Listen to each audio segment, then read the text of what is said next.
Assalamualaikum warahmatullahi wabarakatuh. Kita bertemu kembali dalam episode Samsul Menyapa. Apa kabar semuanya? Semoga semuanya dalam keadaan baik-baik saja dan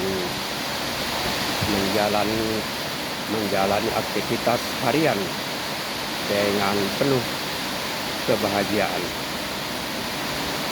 Pada kesempatan pertemuan kali ini, kita kembali akan melanjutkan kajian kita masih di persoalan tentang Nabi Isa.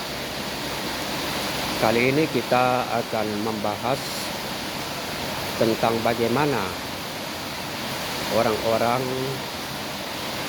mempunyai anggapan atau keyakinan bahwa Nabi Isa telah mati di kayu salib. Padahal ada sementara orang, terutama dari kalangan Muslim, yang menyangkal peristiwa tersebut.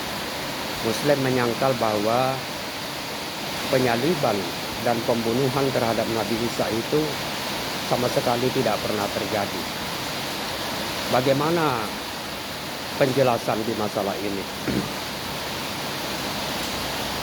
Apa yang mendasari pemikiran kalangan Muslim tersebut ternyata mendapat legitimasi dari informasi yang disampaikan oleh Allah Subhanahu wa taala sebagaimana firman-Nya di dalam Al-Qur'an.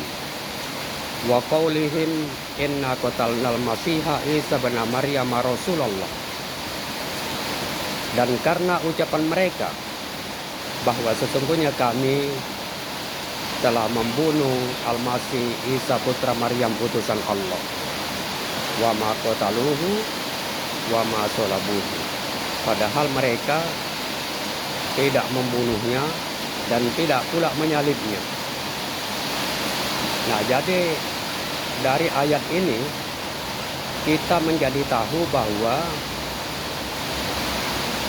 Nabi Isa sebenarnya tidak pernah mengalami pembunuhan dan tidak pernah mengalami penyaliban. Akan tetapi fakta menunjukkan bahwa penyaliban itu memang benar-benar ada. Fakta juga menunjukkan bahwa orang yang disalib itu pada akhirnya meninggal dunia. Fakta-fakta ini didukung oleh sejumlah riwayat yang boleh dibilang memiliki validasi yang sangat akurat. Lalu bagaimana kita mengcombine dengan informasi yang disampaikan oleh Al-Quran? Maka kita lihat lanjutan ayat yang saya bacakan. Walakin subbiha lahum, tetapi yang dibunuh dan disalib adalah orang yang diserupakan dengan Isa bagi mereka.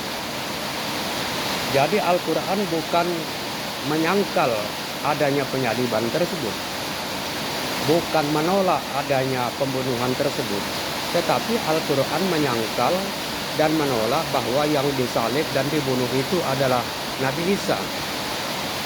Bahwa penyaliban itu memang terjadi, ya, pembunuhan itu memang terjadi, ya, karena yang disalib dan dibunuh bukan Nabi Isa tapi orang lain. Jadi Al-Quran membenarkan adanya penyaliban, tetapi yang disalib bukan Nabi Isa melainkan adalah orang lain. Lalu siapakah orang lain tersebut? Orang lain itu ternyata adalah orang yang disamarkan atau dikira atau diduga sebagai Nabi Isa, padahal ia bukan Nabi Isa. Nah, disinilah titik perbedaan yang krusial antara pihak yang mengatakan bahwa Nabi Isa telah mati di kayu salib dengan Muslim yang menyatakan bahwa Nabi Isa tidak pernah disalib dan tidak pernah dibunuh. Saudara sekalian, kalau kita telusuri sejarah yang ada, berdasarkan informasi yang disampaikan oleh Bible, ternyata memang juga penuh kontroversi. Ketika Nabi Isa sudah mendengar bahwa ada konspirasi dari pihak Yahudi dan Nasrani untuk menjatuhi hukuman mati kepada beliau dengan cara disalib, beliau pun kemudian mencoba menjauhkan diri dari orang banyak. Beliau mengajak murid-muridnya untuk menyingkir ke rumah Markus di Yerusalem. Nah, di rumah itu Nabi Isa membuat jamuan yang dikenal dalam sejarah dengan sebutan jamuan makan malam terakhir. Mengapa disebut makan malam terakhir? Karena itulah terakhir kalinya Nabi Isa bersama murid-muridnya menyantap jamuan. Jadi pada waktu itu Nabi Isa mengundang murid-muridnya untuk menjamu mereka dalam jamuan makan yang bersempena dengan perayaan Paskah kala itu. Ketika jamuan itu terjadi, ternyata ada satu orang murid Nabi Isa yang tidak ikut hadir. Ini juga menimbulkan spekulasi tentang ketidakhadirannya itu. Jadi di antara 12 murid Nabi Isa itu terdapat satu orang yang tidak hadir, yang bernama Yudas Iskariot. Nah, ketika Yudas Iskariot itu tidak hadir, tiba-tiba Nabi Isa berkata, "Di antara kalian akan ada yang mengkhianatiku." Ini memang Nabi Isa tidak secara eksplisit menyebut atau mengalamatkan tuduhannya kepada Yudas, tapi ketidakhadiran Yudas dengan pernyataan Nabi Isa itu acap kali dikait-kaitkan oleh para sejarawan. Kemudian Nabi Isa melanjutkan perkataannya,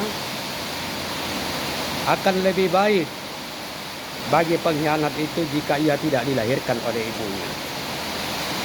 Jadi Nabi Isa ingin menyatakan bahwa daripada kamu jadi pengkhianat, lebih bagus kamu mati saja. Nah, inilah tafsir yang dapat kita pahami dari perkataan Nabi Isa tersebut. Dan ternyata dugaan-dugaan sementara orang mengapa Yudas tidak hadir di dalam perjamuan tersebut, ternyata ada benang merahnya. Karena ketidakhadiran Yudas itu justru karena beliau sedang berada bersama imam-imam Yahudi dan tentara Romawi untuk menyusun suatu siasat agar dapat menjebak dan kemudian menangkap Nabi Isa dan diseret ke pengadilan. Maka rapat imam-imam Yahudi dan tentara Romawi itu kemudian sepakat memutuskan untuk menunjuk Yudas Iskariot sebagai pihak yang bertanggung jawab untuk bagaimana supaya Nabi Isa bisa ditangkap. Dan nanti tentara Romawi lah yang akan melakukan penangkapan secara fisik. Maka pada hari itu Yudas Iskariot memandu para tentara Romawi untuk menuju ke satu tempat yang dimana Yudas memperkirakan Nabi Isa akan pasti akan menuju ke tempat tersebut ketika beliau di dalam situasi yang tidak menguntungkan. Dan ternyata, saudara sekalian,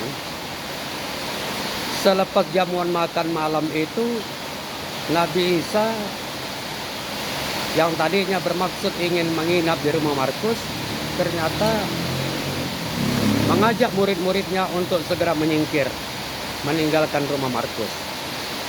Karena Nabi Isa sangat yakin bahwa ada pergerakan yang dilakukan oleh para penguasa Galatia untuk menjerumuskan beliau. Jadi beliau sudah mempunyai firasat bahwa beliau pada malam itu sedang diburu untuk ditangkap. Maka beliau pun mengajak murid-muridnya untuk menuju hutan Getsemani, mencari tempat persembunyian di sana. Untuk sampai di hutan Getsemani itu, Nabi Isa bersama murid-muridnya harus menyeberangi sungai Kidron yang airnya sangat dalam dan juga arusnya sangat kencang. Tapi dengan mukjizat yang dimiliki Nabi Isa, mereka semuanya dapat menyeberang dengan aman. Saudara sekalian, jarak antara rumah Markus dengan hutan Getsemani itu mungkin diperkirakan sekitar 3 km.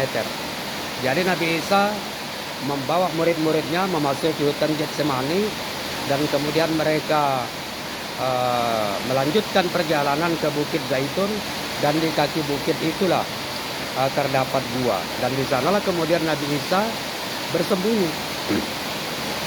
Jadi Bukit Zaitun itu atau Gunung Zaitun itu terdapat di dalam hutan Getsemani. Dan ternyata saudara sekalian, Yudas justru memandu para tentara menuju ke hutan Getsemani. Nah ini seperti suatu kebetulan. Yudas memperkirakan bahwa Nabi Isa akan menuju ke hutan Getsemani, dan ternyata benar.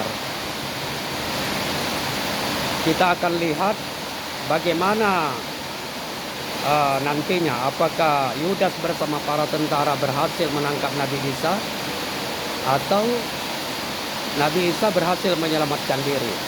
Akan kita bahas nanti pada episode kajian yang akan datang. Terima kasih. Wassalamualaikum warahmatullahi wabarakatuh.